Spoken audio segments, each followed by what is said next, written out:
সাল, তখনও প্রথম বিশ্বযুদ্ধ শুরু হয়নি।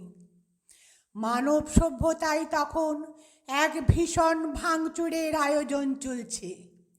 পুরনোকে ঝেঁটিয়ে বিদায় করে নতুনকে বরণ করার প্রস্তুতি চলছে। অথচ যুদ্ধ কখনো কারো কাঙ্ক্ষিত নয়। যুদ্ধ মানুষের সুখ, শান্তি, শ্রী আর সম্পদের সর্বনাশ ঘটায়।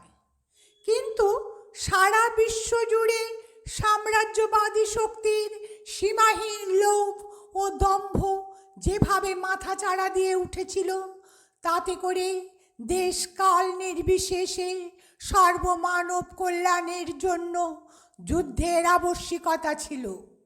শঙ্খ কবিতাটি লেখার 2 মাস পরেই যুদ্ধের শঙ্খ বেজে উঠেছিল। সম্ভাব্য যুদ্ধের আভাস থেকেই এই কবিতা রচিত হয়েছিল। নমস্কার বন্ধুরা, আমার আজকের নিবেদন বিশ্বকবি রবীন্দ্রনাথ ঠাকুরের বলাকা কাব্যগ্রন্থ থেকে গৃহীত বিখ্যাত কবিতা শঙ্খ। কবিতার মূল সুর আশাবাদী। যুদ্ধের করাল গ্রাস থেকে বেরিয়ে এসে মানবতার পুনরুজ্জীবন ও নূতন ভোরের প্রত্যাশা এই কবিতায় ফুটে উঠেছে। ধুলায় পড়ে থাকা অভয় শঙ্খকে উদ্দেশ্য করে কবিতার অন্তর্নিহিত শক্তি ও পবিত্রতার সন্ধান করেন এবং মনে করেন যে এই শঙ্খ তাকে শান্তি ও মুক্তি দিতে পারে। তোমার শঙ্খ ধুলায় পড়ে কেমন করে সইব, বাতাস আলো গেল মরে একিরি দুর্দৈব। লড়বি কে আই ধ্বজাবে, গান আছে যার ওঠ না গে, চলবি যারা চল রেধে আই নারী নিঃশঙ্ক। ধুলায় পড়ে রইল যে ওই যে অভয় শঙ্খ। চলেছিলুম পূজার ঘরে সাজিয়ে ফুলের অর্ঘ্য, খুঁজি সারা দিনের পরে কোথায় শান্তি স্বর্গ। এবার আমার হৃদয় ক্ষত, ভেবেছিলেম হবে গত, ধুয়ে মলিন চিহ্ন যত হব নিষ্কলঙ্ক। পথে দেখি ধুলায় নত তোমার মহাশঙ্খ।